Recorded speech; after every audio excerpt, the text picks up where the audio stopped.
LibreOffice বেসের এই কথ্য টিউটোরিয়ালে আপনাদের স্বাগত। এই টিউটোরিয়ালটিতে আমরা শিখব কিভাবে একটি প্রতিবেদন তৈরি করা যায়, নির্বাচন, লেবেল তৈরি এবং প্রতিবেদন ক্ষেত্রগুলি সাজানো যায়, প্রতিবেদন বিন্যাস নির্বাচন করা, প্রতিবেদনের প্রকার নির্বাচন, স্থিতিশীল বা প্রগতিশীল। এই জন্য আমাদের পরিচিত লাইব্রেরী ডেটাবেস নিয়ে কাজ শুরু করা যাক। এখানে এই লাইব্রেরী ডেটাবেসে বই এবং সদস্যদের সম্পর্কে তথ্য সংরক্ষিত আছে।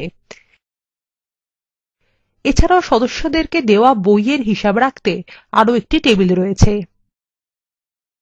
আমরা পূর্ববর্তী টিউটোরিয়ালে কিভাবে ফর্ম এবং কোয়েরি বা প্রশ্ন তৈরি করতে হয় তা শিখেছি। একটি প্রতিবেদন তৈরি করা শেখার আগে প্রথমে জানা যাক প্রতিবেদন আসলে কি। প্রতিবেদন হল কোয়েরি এর মতোই একটি ডেটাবেস থেকে তথ্য উদ্ধার করার আরেকটি উপায়। আমরা সেটির বিন্যাস এবং চেহারা প্রয়োজন মতো পরিবর্তন করতে পারি, যাতে এটা পড়া বা কাগজে ছাপা সহজ হয়ে যায়। প্রতিবেদন ডেটাবেসের টেবিল বা কোয়েরি থেকে তৈরি করা যেতে পারে। এটিতে টেবিল অথবা কোয়েরি এর সব ক্ষেত্রগুলি থাকতে পারে, অথবা শুধুমাত্র কয়েকটি নির্বাচিত ক্ষেত্রও থাকতে পারে।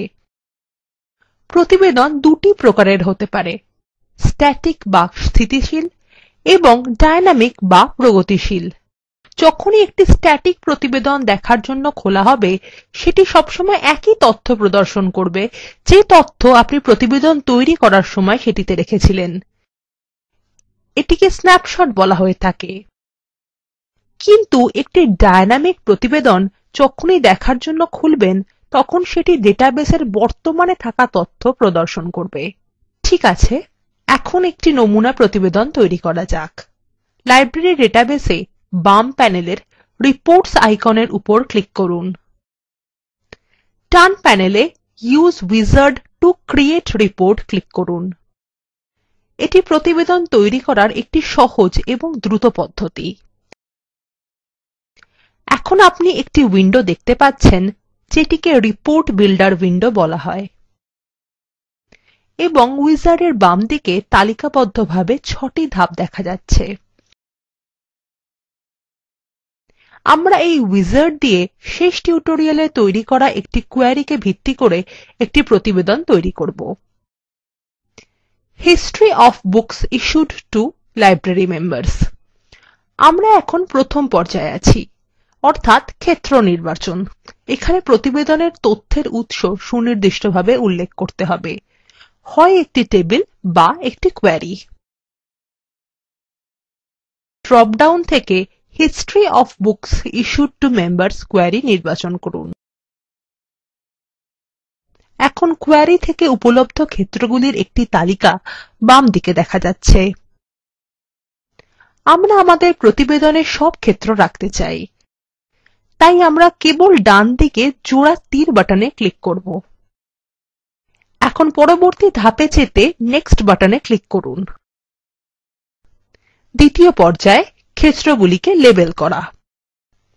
লেবেলের টেক্সট বাক্সে এই বর্ণনামূলক লেবেলগুলি লেখা যাক, যেমন এই ছবিতে দেখা যাচ্ছে।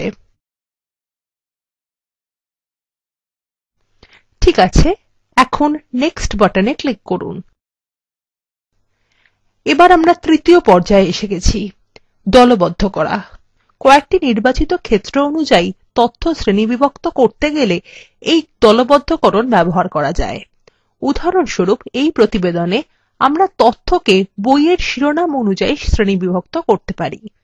যদি আমরা এটি করি, তাহলে তারপর প্রতিবেদনে আমরা দেখব একটি বইয়ের শিরোনাম এবং তারপর যে সকল সদস্যদের সেটি দেওয়া হয়েছিল তাদের তালিকা। তারপর আমরা পরের বইয়ের শিরোনাম দেখতে পাবো এবং এরকম করে চলতে থাকবে। এখনকার মতো আমাদের প্রতিবেদন সরল রাখা যাক, তাই শুধুমাত্র নেক্সট বাটনে ক্লিক করুন। এবার আমরা চতুর্থ ধাপে এসে গেছি, নির্দিষ্ট ক্রমানুসারে সাজানো। আসুন তথ্য কালানুক্রমিকভাবে সাজানো যাক। তারপর বইয়ের শিরোনাম অনুযায়ী ঊর্ধ্বক্রমানুসারে সাজানো হবে। এই জন্য সর্ট বাই ড্রপ ডাউনে ক্লিক করুন। তারপর issue date ক্লিক করুন। তারপর দ্বিতীয় ড্রপ ডাউন বাক্সতে ক্লিক করুন এবং book title ক্লিক করুন। এরপর next বাটন ক্লিক করুন। ঠিক আছে, পঞ্চম পর্যায় বিন্যাস নির্বাচন করা। আমরা এখানে প্রতিবেদনের চেহারাটি প্রয়োজনমতো পরিবর্তন করতে পারি।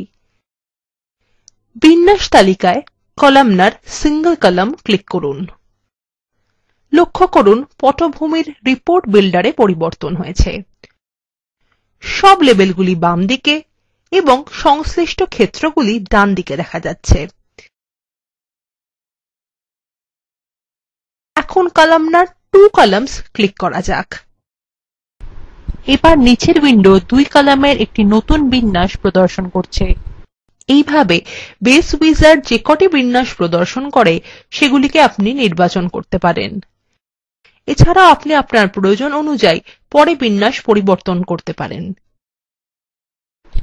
এবার আপনি প্রথম বিন্যাস ট্যাবুলার এর উপর ক্লিক করুন এবং নেক্সট বাটন ক্লিক করুন। ঠিক আছে, শেষ পর্যায়ে প্রতিবেদন তৈরি করা। এই প্রতিবেদনটির এখানে একটি বিবরণমূলক শিরোনাম দেওয়া যাক, Books issued to members report history। এখন আমাদের এই প্রতিবেদনটিকে এমনভাবে তৈরি করা যাক যাতে এটি সবসময় ডেটাবেস থেকে সাম্প্রতিক তথ্য নেয়। এর জন্য ডাইনামিক রিপোর্ট বিকল্পে ক্লিক করুন, কারণ যখনই আপনি দেখার জন্য প্রতিবেদনটি খুলবেন তখন আপনি সর্বদাই সাম্প্রতিক তথ্য দেখতে চাইবেন। আমাদের প্রতিবেদনের কাজ হয়ে গেছে। এবার ক্রিয়েট রিপোর্ট নাও বিকল্প ক্লিক করুন এবং অবশেষে ফিনিশ বোতামে ক্লিক করুন। এখন আমরা একটি নতুন উইন্ডো দেখতে পাচ্ছি এবং এটি সেই প্রতিবেদন যেটি আমরা এখন বানালাম। লক্ষ্য করুন ক্ষেত্রগুলির লেবেল উপরে গাঢ় ফন্টে দেখা যাচ্ছে এবং আসল তথ্য নিচে টেবিলের আকারে দেখা যাচ্ছে।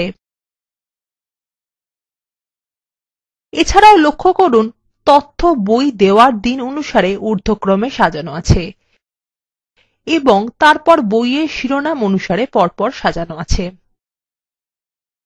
সুতরাং আমরা সদস্যদের দেওয়া লাইব্রেরি বইগুলির কালানুক্রমিক প্রতিবেদন তৈরি করেছি। পরবর্তী টিউটোরিয়ালে আমরা শিখব কিভাবে প্রতিবেদন পরিবর্তন করা যায়। এখন একটি অনুশীলনী আছে। লাইব্রেরির সব বইগুলিকে সেগুলির প্রকাশক অনুযায়ী দলবদ্ধ করে একটি রিপোর্ট তৈরি করুন। প্রকাশক এবং বইয়ের শিরোনাম উভয়কেই ঊর্ধ্বক্রমানুসারে থাকতে হবে। কলামনার সিঙ্গল কলাম বিন্যাস ব্যবহার করুন। এখানেই লিব্রিঅফিস বেসে প্রতিবেদন সংক্রান্ত এই টিউটোরিয়ালটি সমাপ্ত হল। সংক্ষেপে আমরা শিখেছি প্রতিবেদন তৈরি করা, প্রতিবেদন ক্ষেত্রগুলি নির্বাচন, লেবেল এবং নির্দিষ্ট ক্রমে সাজানো, প্রতিবেদন বিন্যাস নির্বাচন এবং প্রতিবেদন প্রকার নির্বাচন, স্ট্যাটিক বা dynamic. Spoken tutorial talk to a teacher প্রকল্পের অংশবিশেষ যা ভারত সরকারের আইসিটি এমএচআরডি এর ন্যাশনাল মিশন অন এডুকেশন দ্বারা সমর্থিত। এই বিষয়ে বিস্তারিত তথ্য এই লিঙ্কে প্রাপ্তিসাধ্য।